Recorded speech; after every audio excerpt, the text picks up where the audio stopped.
dressed in white, butterfly in the air, where you can fly anywhere, a sight beyond compare, a sacred song in a sacred tongue. Oh, it's a butterfly flying home.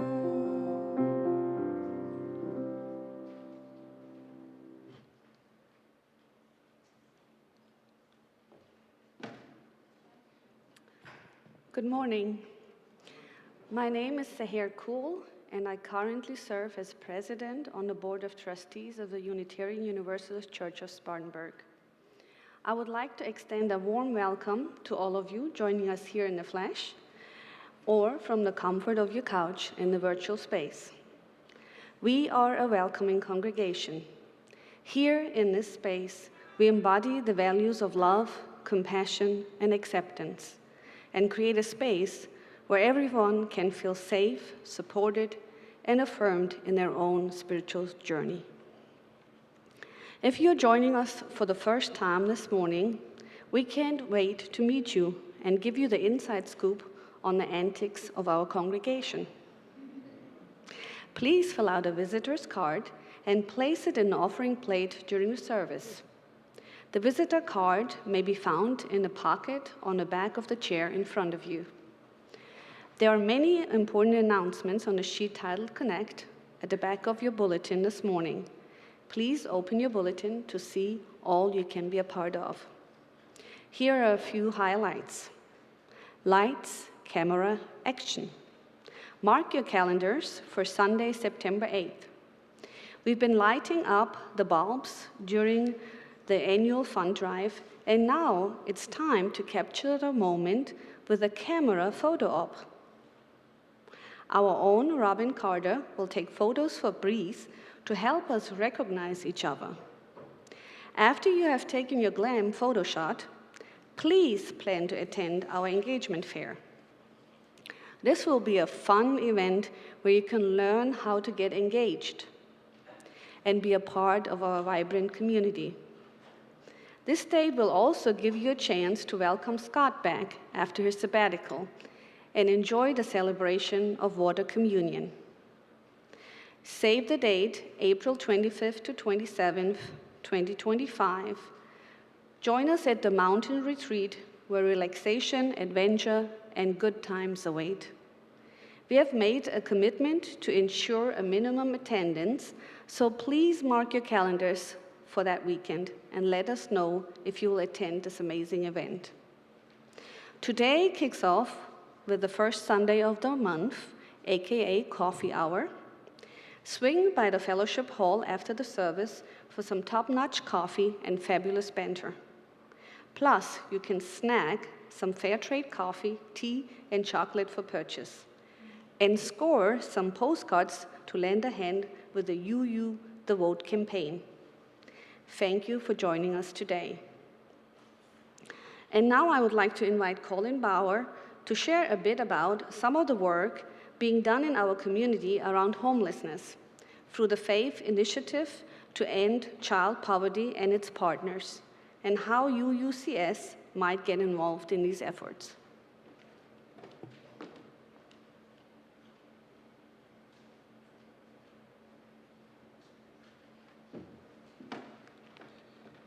Good morning.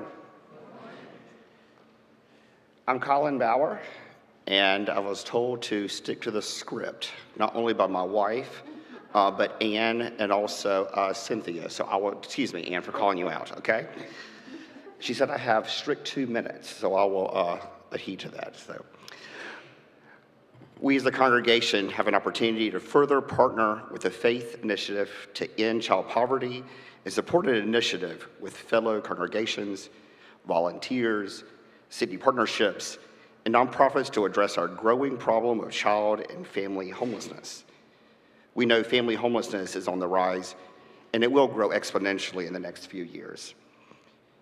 If you're not aware, our combined Spartanburg County school districts identify approximately 1,200 students who are homeless each year, 1,200. Spartanburg School District 3 consistently identifies more than 500 students, and Spartanburg School District 7 consistently identifies over 400 yearly. These are only the children that have been identified, but we know this number is probably much greater. You have an opportunity to be involved in this process and learn how we as a congregation can support this work. And no, you do not have to be a social worker, a clinical therapist, or a professional, or have a whole bunch of letters behind your name. We are in need in seeking caring and compassionate people who want to learn how we can be involved and how you can be part of a system of change, a system that is aligned with the city and the county's initiatives, and join people who are passionate about being a partner with families and children so we can eradicate homelessness. Many of you have heard of the SPIN program, which is a rotation model where families would transition from church to church with support services. We have an opportunity here at UUCS to look at 3 models and discuss how our church can align, partner, and advocate. Align, partner, and advocate to end family homelessness. We do have the capacity to think creatively, and I would love, and also I love about UUCS, where I know that we actually have those that do think outside the box, and we need you. If you're interested in this dialogue, please join us on August 18th at 12:30 for a lively and out-of-the-box discussion of how we can have a greater partnership in this movement to eradicate child and family homelessness. I look forward to seeing you there. Thank you.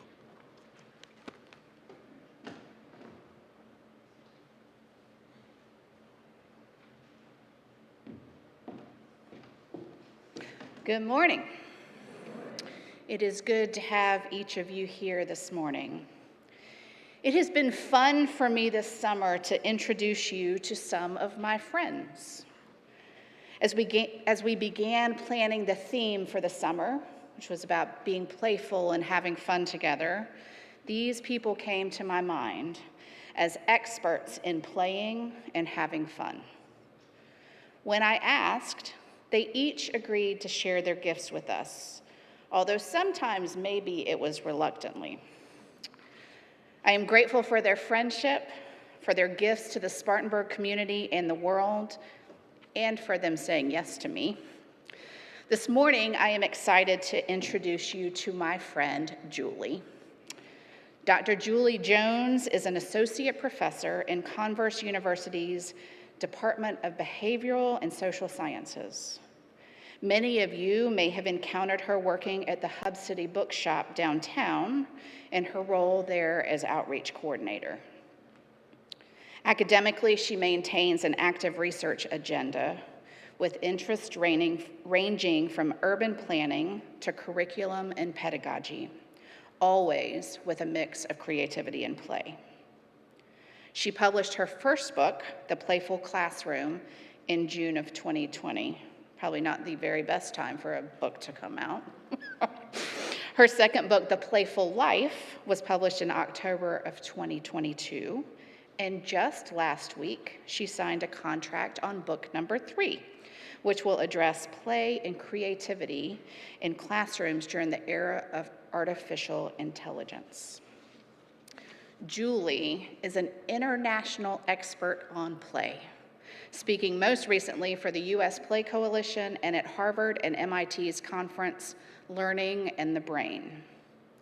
If you know Julie well enough, you'll know that she spends a lot of time in the woods, so her talk is very appropriate. Mostly, she's on the Cottonwood Trail just down the road from here.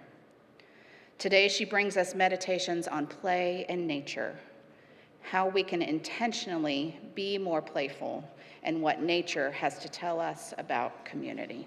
We're glad you're here.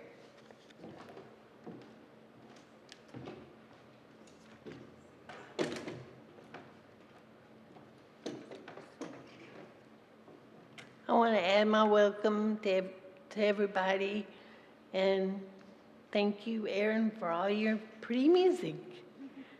And my name is Cynthia, and I'm your service leader today. We're going to do our chalice. We're going to light the chalice. And how to go into the woods. by Mary Oliver. Ordinarily, I go to the woods alone with not a single friend, for they are all smilers and talkers, and therefore unsuitable. I don't really want to be witnessed talking to the catbirds or hugging the old black oak tree. I have my way of praying, as you no doubt have yours. Besides, when I am alone, I become invisible.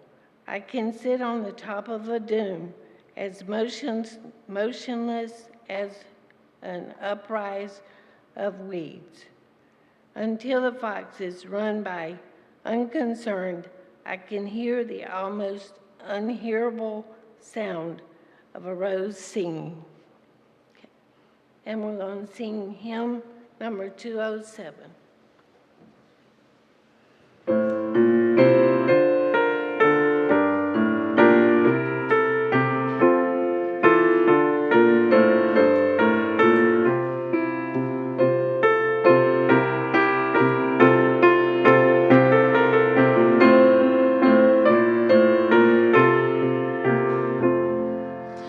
Earth was given as a garden, cradle for humanity,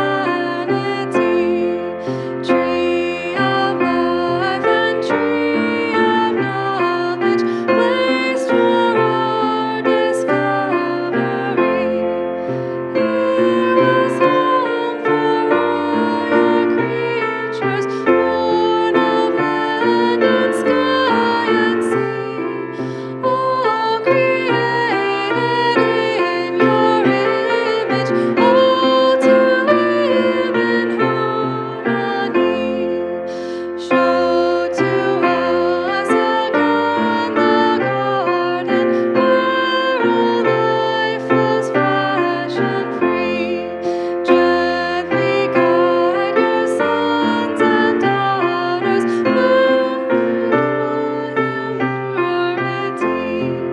teach you to trust each other, how to use for good our power, how to touch the earth with reverence, then once more we'll lead in flower. Bless the earth and all your children, one creation make us all, interwoven, all connected, blended, wide and inmost soul. Holy Mother, life bestowing, rid our waste and warfare seas. Fill us all with grace o'erflowing. Teach us how to live in peace.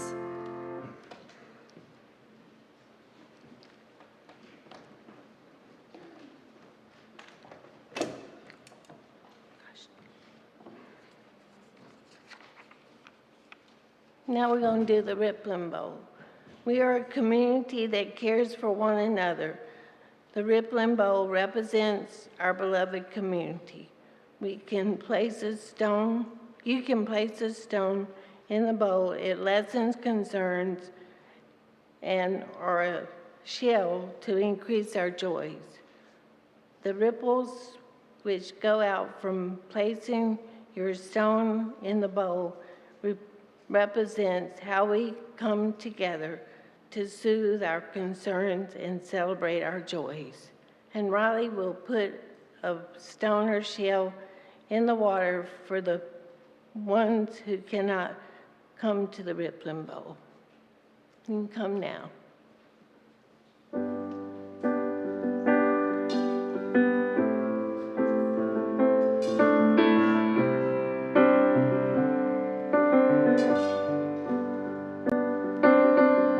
The thin horizon of a plan is almost clear. My friends and I have had a tough time, bruising our brains hard up against change. All the old dogs and the magician. Now I see we're in the boat in 2x2s. Only the heart that we have for a tool we could use. And the very close quarters are hard to get used to. Love weighs the hull down with its weight, but the wood is tired and the wood is old, and we'll make it fine if the weather holds. But if the weather holds, we'll have missed the point. That's where I need to go. No way construction of this tricky plan was built by other than a greater hand, with a love that passes all our understanding, watching closely over the journey. Yeah, but what it takes to cross the great divide seems more than all the courage I can muster up inside. Although we get to have some answers when we reach the other side, the prize is always worth the rocky ride. But the wood is tired and the wood is old, and we'll make it fine if the weather holds. But if the weather holds, we'll have missed the point. That's where I need to go.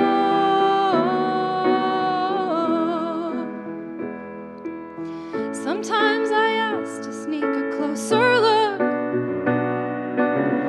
skip to the final chapter of the book, and then maybe steer us clear from some of the pain it took to get us where we are this far, yeah. But the question drowns in its futility, and even I have got to laugh at me. No one gets to miss the storm of what will be, just holding on for the ride. But the wood is tired and the wood is old, and we'll make it fine if the weather holds. But if the weather holds, we'll have missed the point. That's where I need to go.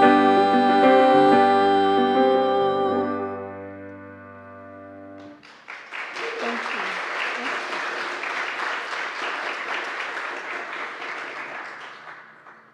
you. See, as you use, we don't have a set statement of belief because we affirm the individual's responsible search for truth and meaning. Our covenant was developed by the congregation to express how we want to be with ourselves and the community. It can also be found in your order of service, and if you are watching virtually, it appears on the bottom of your screen. I invite you to say it with me. With courage we say, we are a people of faith and hope. Together we covenant to strive and become our better selves, to honor both the critical mind and the generous heart, to prove that diversity need not be divisiveness, and to respond to systems of violence and oppression with the power of love beyond belief. This is the part that some people don't like, but okay. Agreeing one another. During this part of the service, we set aside time to personally greet one another. We ask everyone to honor each other's wishes concerning personal space. You are also welcome to remain seated quietly. For those who are watching virtually, feel free to text or phone someone you care about.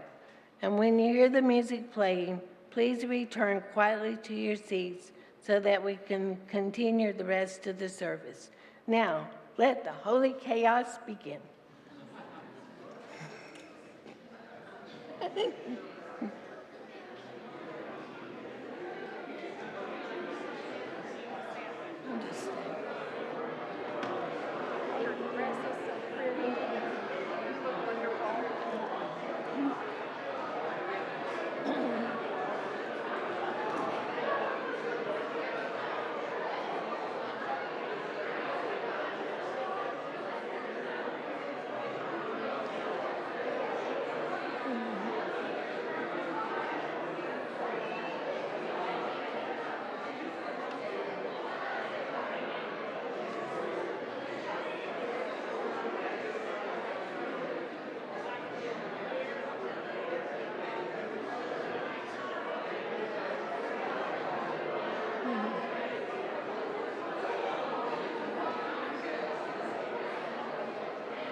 Now it's time for the offeratory.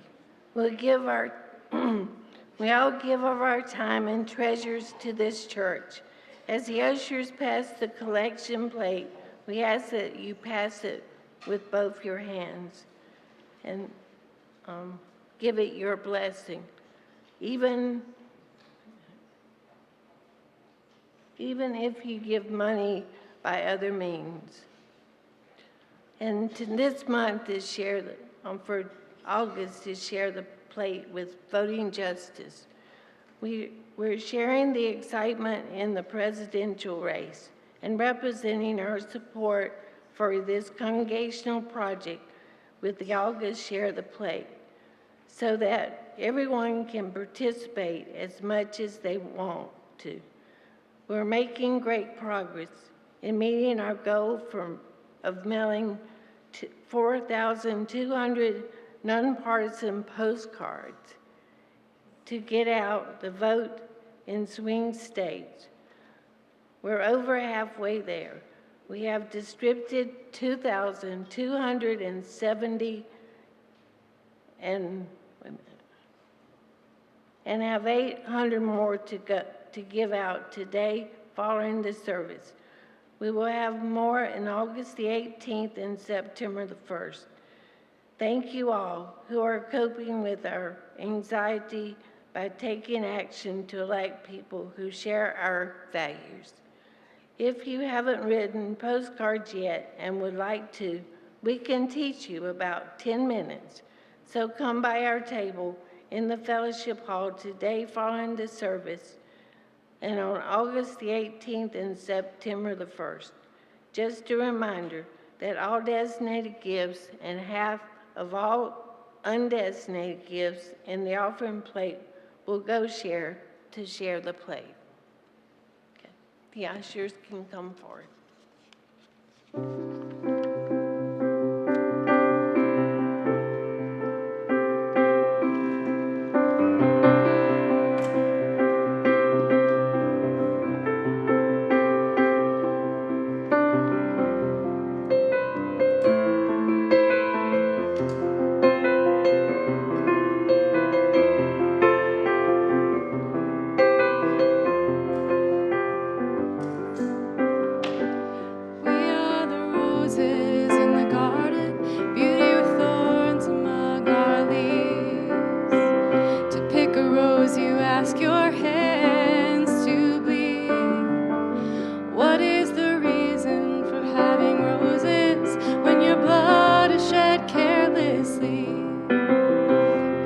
must be for something more than vanity.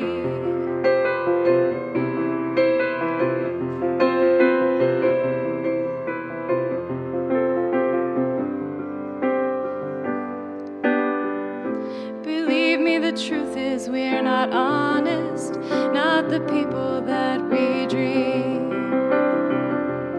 We're not as close as we could be, willing to grow, but rains are shallow, barren and wind-scattered sea.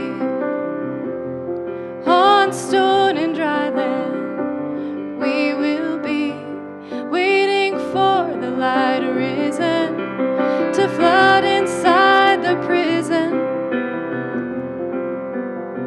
And in that time, kind words alone will teach us. No bitterness will reach us. Reason will be guided in another way.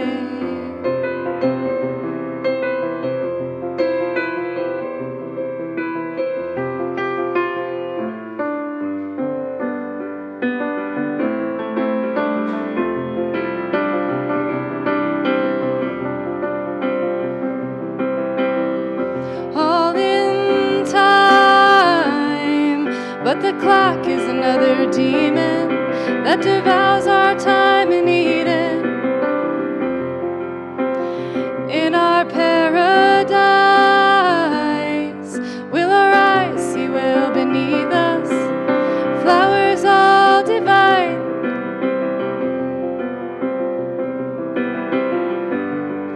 Is there still time if we wake to discover a life, a precious love?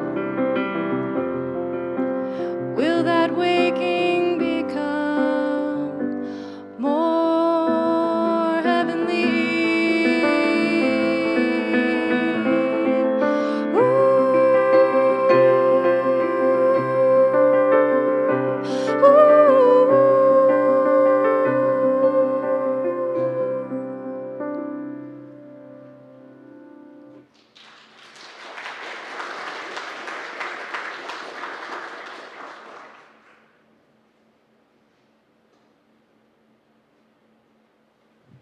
Thank you, Erin.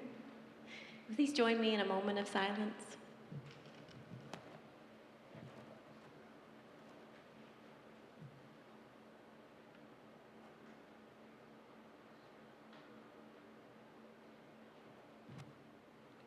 Thank you. I asked Anne how long that moment of silence needs to be. Because as a public school teacher for 13 years, and now I teach at Converse University, we don't have a moment of silence at Converse, so it's been a minute. So at school, in public schools, that is timed for you. And she said, just as however long you feel. Okay, all right. But then, Colin, I don't have a script, right? So then I said, how long do people normally talk when they get up here? And Erin also agreed, around 20 minutes. So I'm watching the clock. I understand that you are probably hungry, right? But you're also here to learn about play. So I will try not to keep you too long, but if you are here longer than anticipated, Sarah's late, that's okay. I taught her at Converse, so I can call her out for that. If you are here longer than you anticipate, hopefully it'll be a beautiful thing because we'll be playing and having a good time, and so it won't seem like that. You can ignore the tummy grumbles. So the sermon, can I say it's sermon? Talk, lecture, meditation. This morning is about going into the woods and finding what you need from the woods. And for me, just a little background, Anne gave us very nice, she said, I need a bio. So I sent her the generic bio that I always send as a speaker. And so sitting over there, it's kind of strange to hear people talk about you in third person. Yes, I did those things, but I'm still me. And I love that when I can look into the crowd here, especially, and see my neighbors. Keith and Ron are my neighbors. Do you know Keith's birthday is on Tuesday? So I just feel like you need to know that. Yes, right? And then I see my friends in the back who are my educator friends who are here to support. And then Sarah's back there. Look at that, it's twice now. How many times do you think I'll say your name today? 7. I am a little bit of a competitor, I'm told, so we'll talk about that when we get to play personalities. Maria and I have already talked books, so yeah. So it's very nice and refreshing to come to a space like this and see friendly faces in the audience. And to talk to you about the books that I have published. The first two were with a colleague, Jed Derryberry, who is out there doing great work in the world. The third will be an independent author journey, but it is my manuscript, which is not written at all. Like, it's on the screen, friends, but I have not started, so it sounds really, ooh, look at that. It's due 2025 to the publisher, and so I'm thinking it might be out 2026. But all that to say, my research is play, but I'm a teacher at heart. So I was director of teacher education for over a decade at Converse, and because of my research in play, our provost at the time said, hey, would you come over and do child and family studies, because that is our third largest major, and we're continuing to grow this. And I thought, yes. So in the past year, I've had a lot of life changes where you think about, you're defined by what you do, right? What you give to your community. And I have always been an educator since 1999, which Sarah, that's 4, 3. Is that before you were born? 99? Okay, I'm wrong. Oh, I was in high school. Okay, that's so nice. So nice. So anyway, you think about your career as your definition of self. So in the past year, I had a shift in definition of self, right? I've moved offices 3 times. On Monday, again, if you're not doing anything, I'm moving offices again. I'll be on the 3rd floor of the library. I see you. You busy? So when you think about what comes to you in life and how you handle those transitions, I've also had to really look at how my body responds to interactions with others and figure out what relationships are healthy for me and what relationships are not, and figuring out a way that honors all the people in my life and walk away from people who are not good for me. That has also happened in the past year. So I tell you that because while I stand up here and I talk to you about play, which is, we're going to get to that, right? I also bring to you a message from the forest, because in the past year, as all of these changes have come into my life, I have found peace in the forest. Now, I am a teacher educator, right? And I work in child and family studies at Converse. I am not an arborist, which is a person who does things with trees, right? Do we have any arborists here? Any knowledgeable nature? Oh, great. I can tell you anything, and you will believe it. Great. I'm pretending that nobody is watching online. So I love you, friends who are watching virtually. You don't count right now. Just for that, you matter. So as a teacher educator, here's what you do in a classroom. And my teacher friend, who are my teacher friends in the audience? Oh, yeah, excellent, nice. So a solid lesson is very similar to a sermon meditation. You tell people what you're going to say, right? You tell them the thing, and then you tell them what you said, right? And a solid lesson will build in experiences so that those are then memories, right? So this is the part where I tell you what I'm going to say or what we're going to do. So here is your script. We're going to talk about play versus playful, and then we're going to explore playful as a qualities of intelligence, and then play as in personalities. And then we'll talk about the lessons from the forest, and then I think we'll do some singing. Anyway, in this space, it's called a benediction. So the benediction will be the challenge. So that's the flow of all the things that we're going to experience today. So play versus playful is the first thing that we need to do. So fun fact, as a teacher educator, there's a couple of things that I want you to know. Just structurally, what's happening in your brain as you are sitting there and listening and all the things. The reason that I have slides, right? These are not really slides. They're not PowerPoint slides. I did it on Canva intentionally. No shade to Microsoft. But the reason there is not to give me a prompt of how to remember what to say. This is what I do. So I'm not worried about that. But our brain, fun fact, stores language, what you're hearing right now, and visuals separately. Isn't that cool? So when you are taking notes, or when you are listening and watching, and there's a visual, then you are creating a neural connection. The more that happens, the more you strengthen that connection, the more, or I should say, the less interference can throw you off, and so to speak, in like trying to retrieve those memories. So the visuals are here because the brain stores visuals and narratives separately.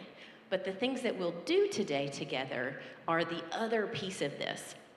We call it the integrated paradigm, wherever cognition, so that's facts and thinking, right?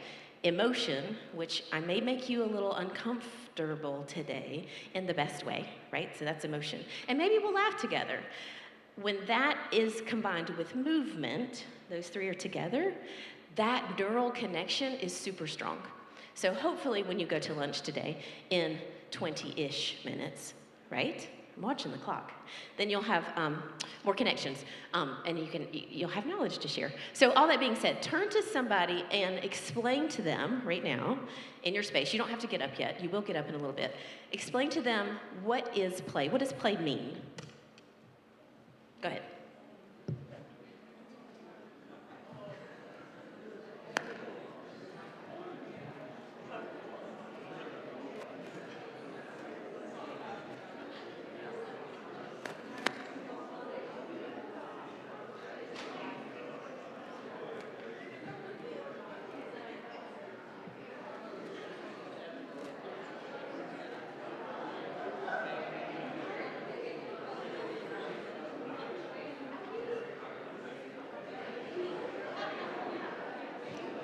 All right, we're short on time, so I'm going to cut you off a little bit. Did anybody say something or hear something that was like, yeah, that is it. That is what play is? Just shout it out. Play is what? Struggling? Oh, trouble. Play can be trouble, yes, yes. What else? Joy, fun.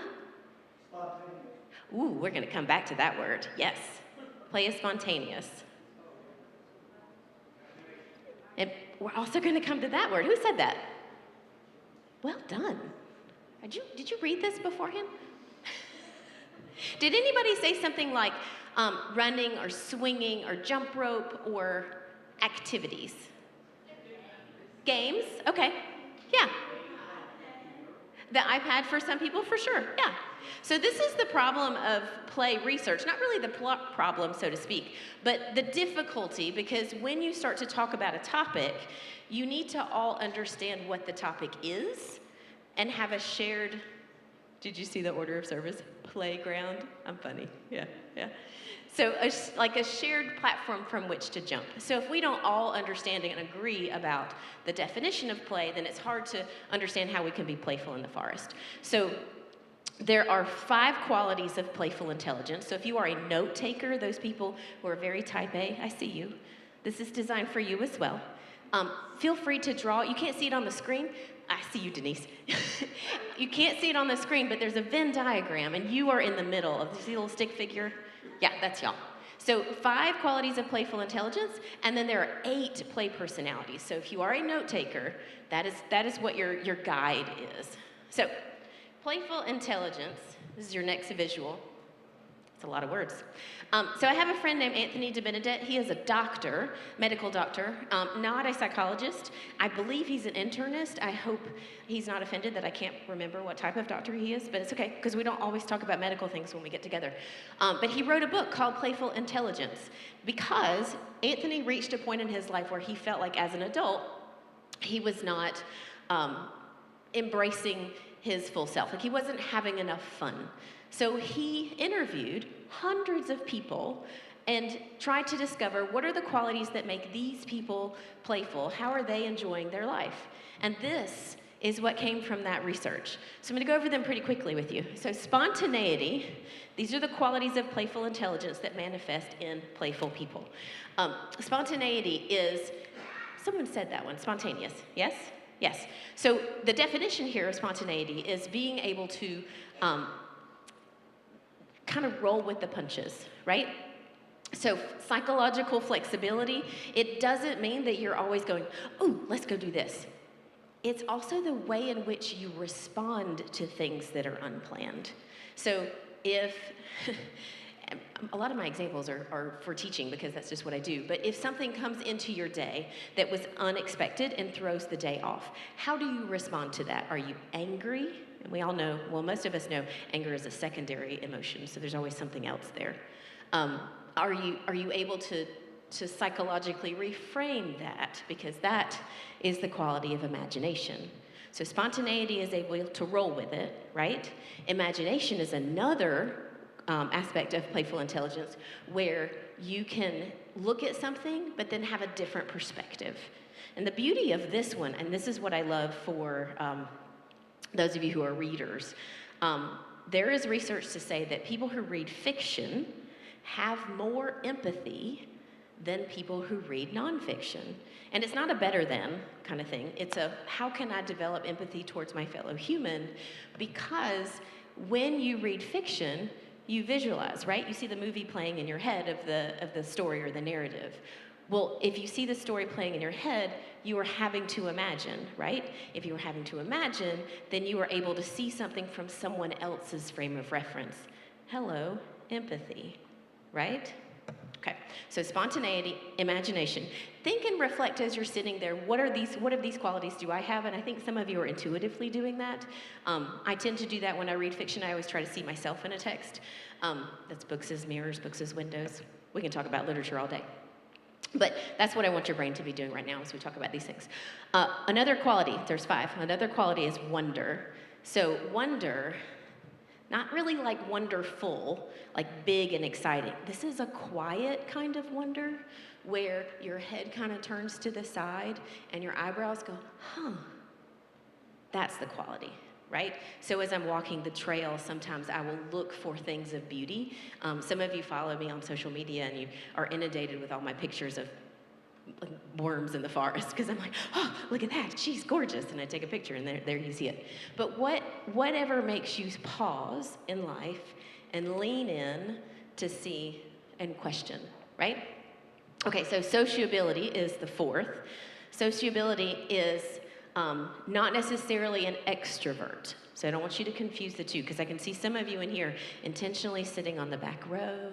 You don't really want to engage. That's okay. Love you, mean it. Sociability is the perspective that we bring to that, right? It's egalitarianism, which is one of my favorite words to say.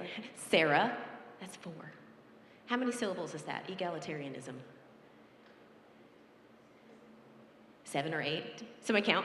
I just wanted to say Sarah again because I'm competitive and I got to get this right. Okay. So egalitarianism is the quality of when you meet people, you see that interaction as a we, not us versus them. I know that you have probably encountered some people in your life who try to separate, try to set a barrier, like, oh, look at that. Oh, that person. And whatever follows, right? That is not egalitarianism. When you see someone and you're like, oh, look how she's got a beautiful smile, or oh, and you embrace that human, that is the concept of egalitarianism. How many times have I said that word? Say it. So say it to your neighbor. It's just fun. Say it. Right? Isn't that great? Sarah, 5. Okay, sociability, egalitarianism. The last one is humor. So the 5th quality of playful intelligence is being able to laugh. I'm sure you've seen language out there about how endorphins and humor is so restorative, right? We have to be very careful about the word humor here. So this is affiliative humor, which is that welcoming, joining people together kind of humor. This is not sarcasm. So the humor that divides, that is not this quality, right? This is the humor that brings people together. So just reflect for a moment as we're talking about this. These are the 5 qualities of playful intelligence. Where do you feel like you are strong? Where do you feel like you have room for growth? You don't have to tell anybody. Let's look at the play personalities. These are my favorites. Okay, so Stuart Brown, who is probably in his 90s right now, he wrote the foreword for both the Playful Classroom and the Playful Life. And he is also a medical doctor, but what he studied he studied a couple of different things, and I think this is fascinating. He has studied serial killers, right? Also Nobel laureates, okay? So In the study of serial killers, besides all of the horrible things they endured in their childhood to become who they are, serial killers are lacking a play history. So they would have encountered some sort of abuse, likely, but they also did not play as children. Whereas on the flip side of that, a Nobel laureate and these creatives who are earning all of these accolades for their work have rich play histories. Just something to simmer on. Fun fact. Okay, so Stuart Brown, same guy, writes about play personalities. He wrote the seminal work on play. And this is what he says. There are 8 different play personalities, and in my books I have a quiz. It's kind of like a BuzzFeed quiz. It's not really data rich, but it does kind of point you to, oh, this is how I play, or this is how I play. So if you're curious, it's out there. I can send you a PDF if you'd like it. But let's just talk through these really quickly. I am usually around 3 of these tend to manifest, but they also switch. I have already in the past 5 or 6 years seen different forms of this for me. So director is the person who is not, like you would think that right now I am a director. I don't feel like I'm a director in this moment. I feel like I'm more of a storyteller for you.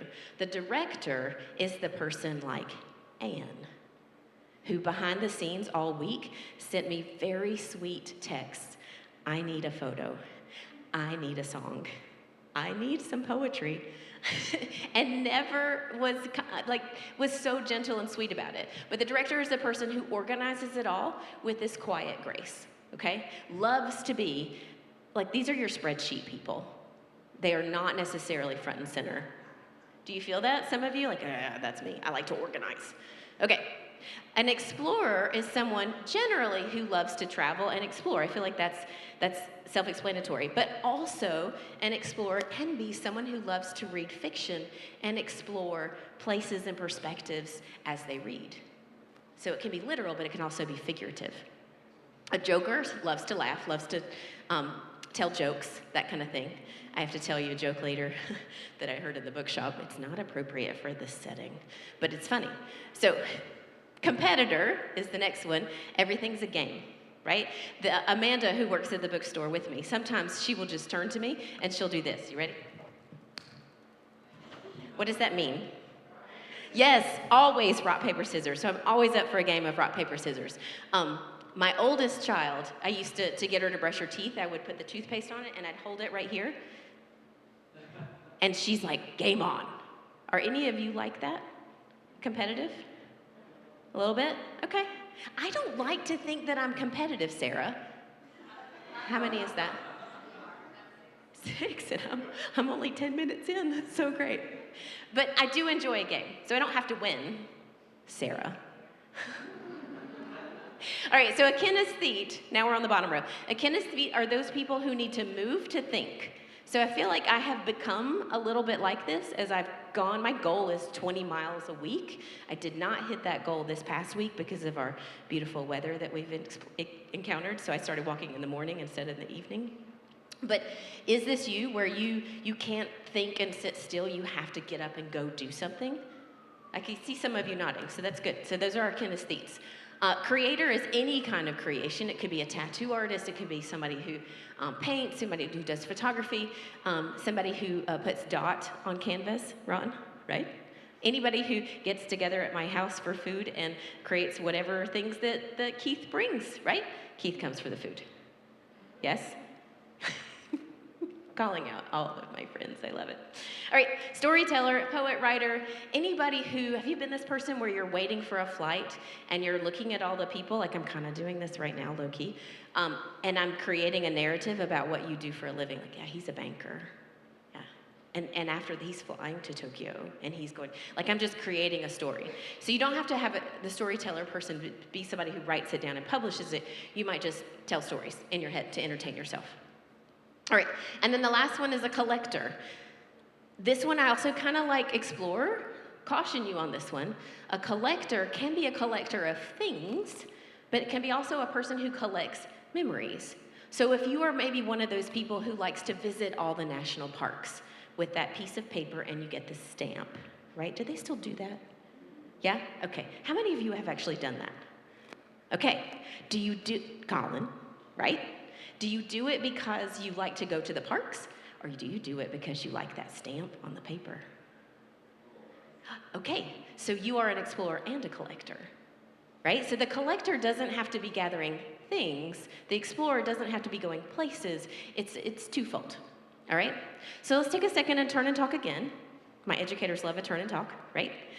What qualities of playful intelligence do you think that you have? What play personalities are you? I'll just give you a minute.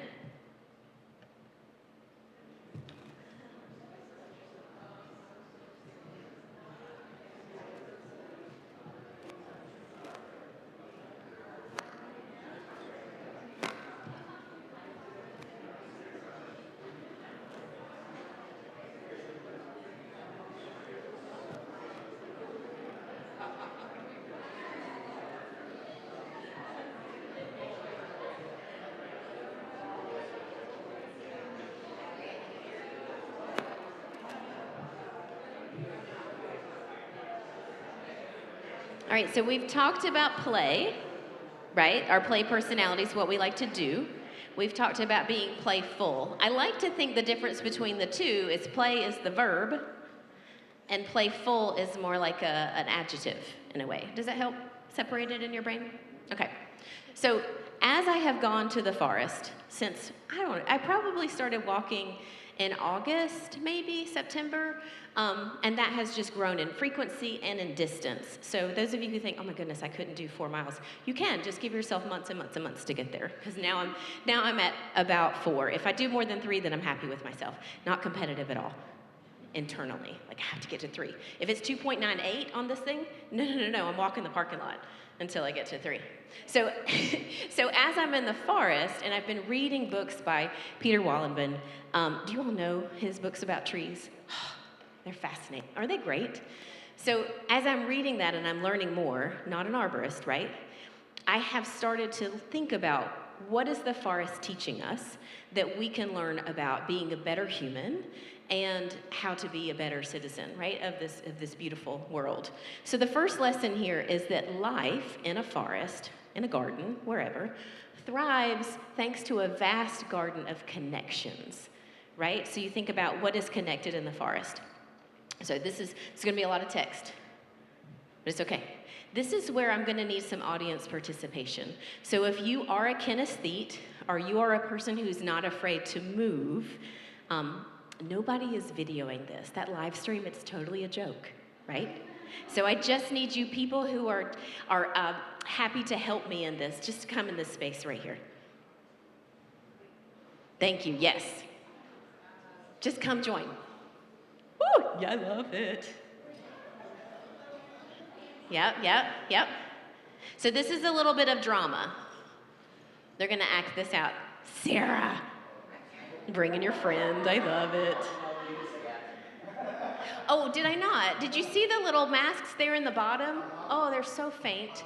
It's okay. So what I'm gonna do, you're already up here, Colin, you're not going anywhere. Well, what I'm gonna do is I'm gonna read this to you, but the friends who are here, and I'm gonna need you to turn around and decide what you wanna be, right? You see the things that are underlined? I need a couple of you to be an oak grove. Not many, because look how many of you there are. I need some of you to be bugs who are invading, some airborne hormones, some caterpillars, some wasps, and then offspring. Offspring are the baby wasps. And you can be more than one thing. I'm just gonna need you to, we're gonna act this out. Are you ready? Okay, so, you ready? All right, so turn around, face your audience. This is called winging it. It's good. Colin's a little nervous. Do you think he's a little nervous? You're gonna be great. This is great. Okay, so who are my oak groves? Who's my trees? All right, I need you to be a tree. Can you be a tree right now, in the moment? I need you to have another tree friend. Okay, excellent. Thank you, Marie. All right, so I'm gonna, oh yes, props. Oh yeah, I love it. Okay, so I'm gonna read this and they're gonna act this out, and your job as the audience is to look for interdependence, okay? Right in this minute, an oak grove, you see them? In an oak grove near a river, information about invading bugs is being broadcast between trees by means of airborne hormones. Where are my airborne hormones? Okay, pretend they're there. A trick that helps coordinate making defense compounds in stems and leaves. Some of the trees, yeah, keep going. Some of the trees struggling against, are you ready for it? Chomping caterpillars. So the trees are struggling against chomping caterpillars. Yes. I lost my place. I was watching them. Are releasing pheromones as a signal to call in nearby wasps. So the trees are releasing a pheromone. The wasps have been called in. I need some wasps. There you go. The wasps buzz over to the trees and they lay eggs. So just in your most conservative way, lay some eggs in these trees.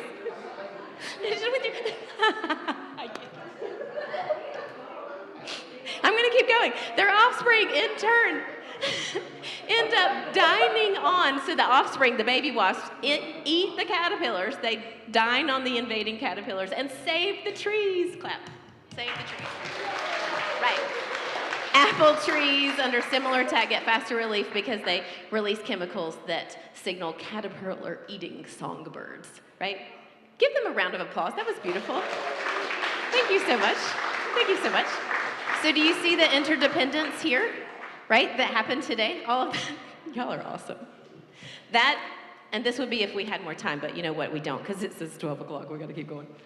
Okay, that interdependence, we're going to talk about the second quality, and then we're going to talk to some friends. So the second lesson that we can learn from the forest, we have interdependence, right? The second lesson is that the more kinds of life in the forest, the stronger that life becomes.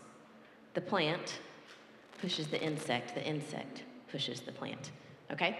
So, what does that look like? What is diversity? And this is a beautiful word to think about and expand our understanding of the word diversity, especially when it comes to forest. So for me, this was different because, again, I'm not an arborist. So when I think of diversity, I automatically went to, different kinds of trees, right? But I didn't think about, that's species diversity.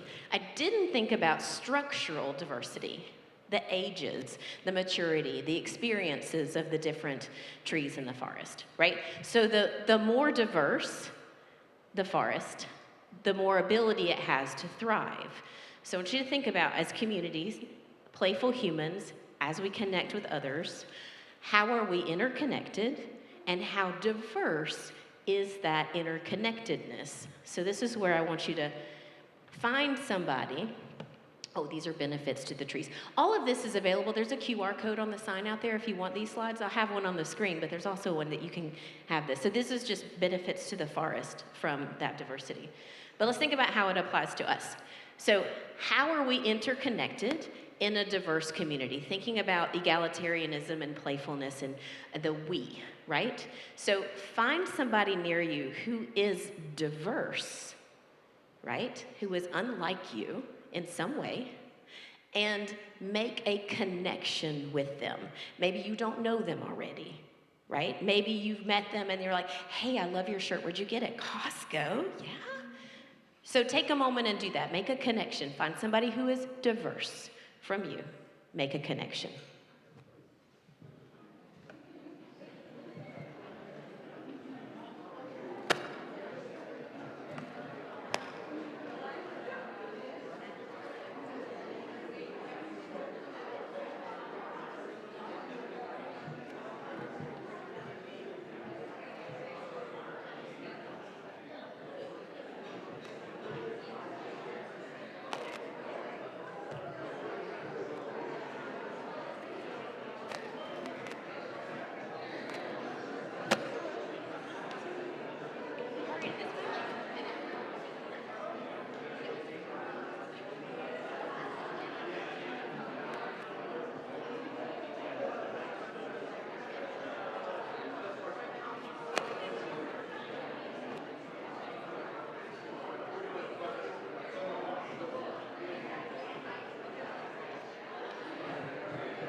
All right, beautiful. I hope you've made a connection this morning with someone who is different from you.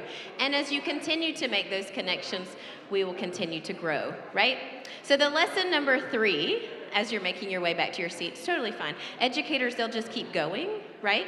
And you'll eventually catch up. we also use proximity to get people to quiet down, right? So if I get close to people, but you're already quiet, so it's fine.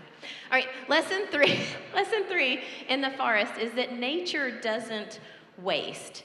So when you think about sustainability in your life and you're wanting to be more playful and adding opportunities for play, we talk about, I don't want you to think of play or as a waste of time, but think about what in your calendar are where are their pockets, right?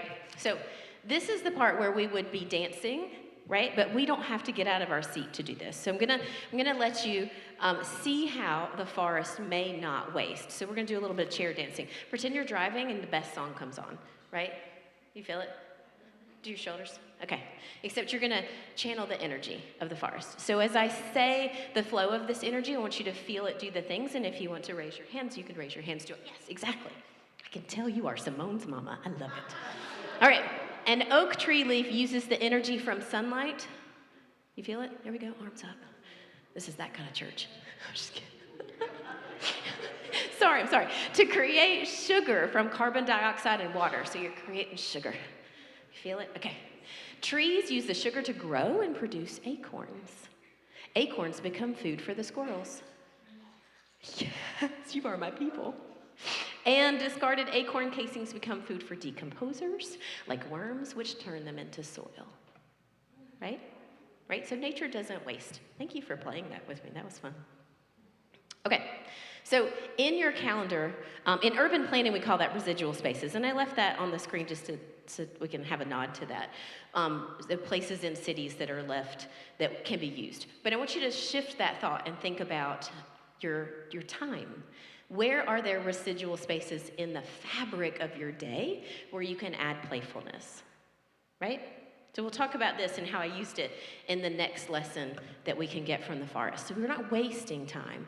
We're using our time to help us grow and be well humans. The last lesson here we have is that nature heals. And so this is the quality of adaptation. So this is kind of an alarming way to end, right? Lessons from the forest, fire. So if you think about trees store nutrients in their bodies, right? In their trunks. So when there is a forest fires are not always a bad thing because the fire releases the nutrients back into the soil in the form of ash.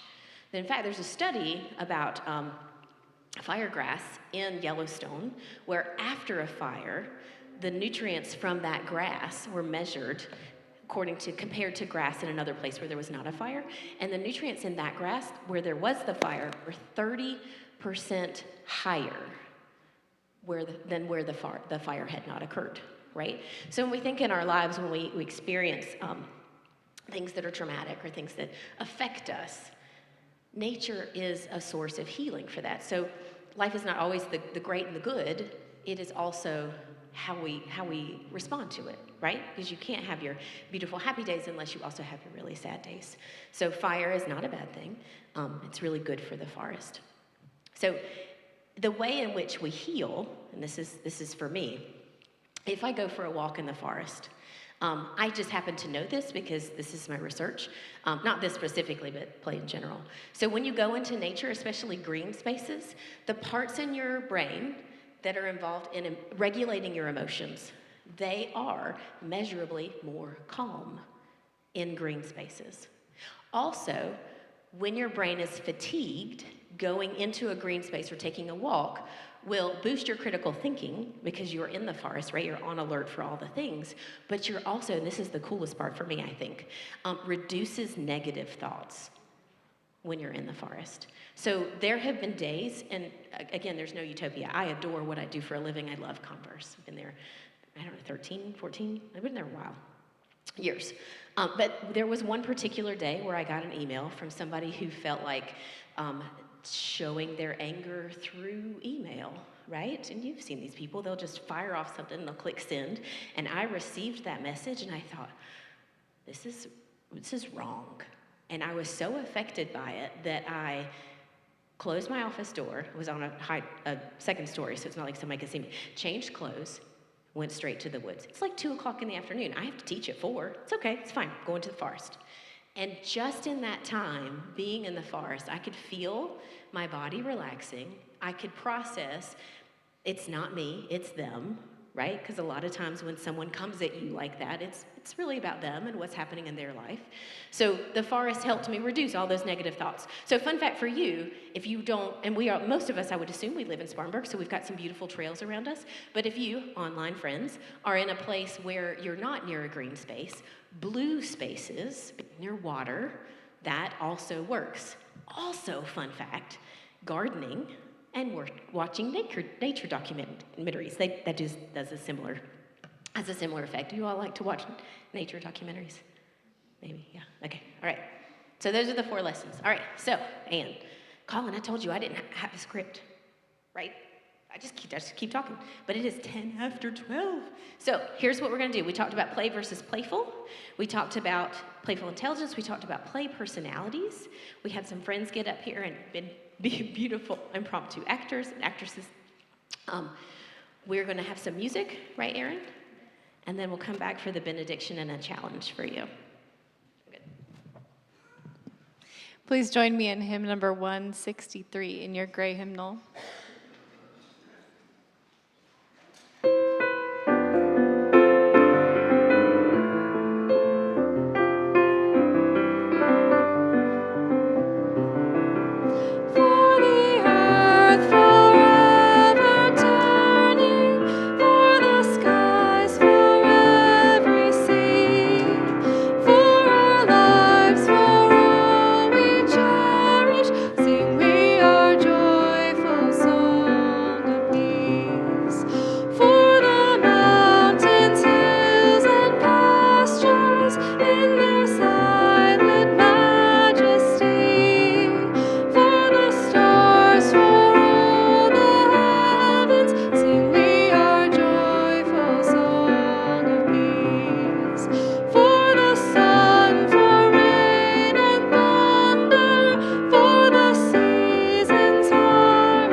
We'll extinguish the chalice. Can you imagine?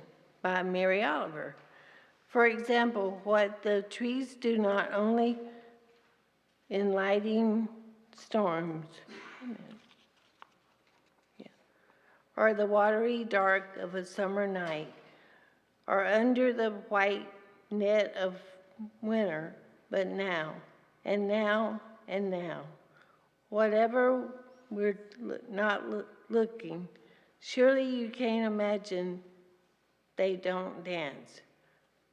From the root up, wishing to travel a little, not cramped so much as wanting a better view, or more sun, or just as avidly more shade.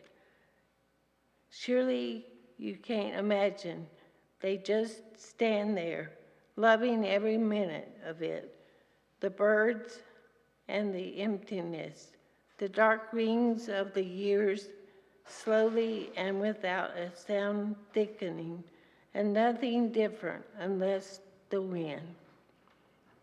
And then only in this its own needs, mood comes to visit. Surely you can't imagine patience and happiness like that. Thank you, Cynthia. You're welcome.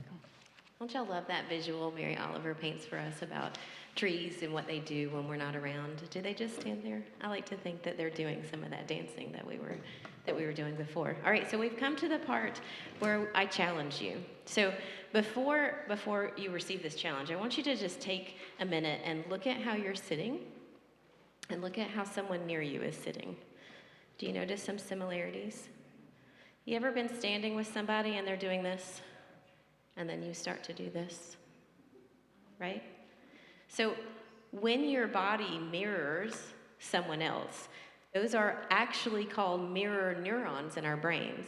And there's a story about the research behind that is really interesting. It has to do with monkeys and bananas and electrodes. So I can tell you that story later if you're curious. But mirror neurons in our brains are real, and you've seen it, I think, just informally as you start to match the body language of others. But the really cool thing about this is that mirror neurons also explain why we are the average of the 5 people we hang around the most. So let me say that again. We are the average of the 5 people we hang around the most. So I want you to think about who is in your world and who you are surrounding yourself with. If it's people who are playful and you want to be more playful, excellent. If it's not yet, right?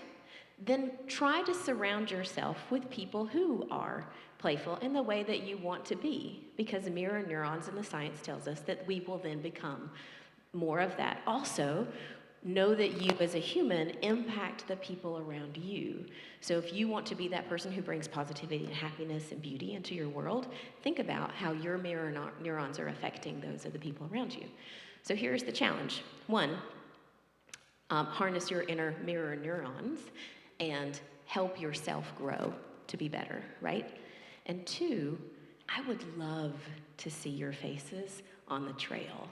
It gives me so much joy when I pass somebody on the trail that I know, that I can stop and we can hug and we can talk all the things. But just know that being in green spaces is good for us as humans in all the ways that we've talked about today. So thank you, Anne, for inviting me. Thank you all for playing along with me.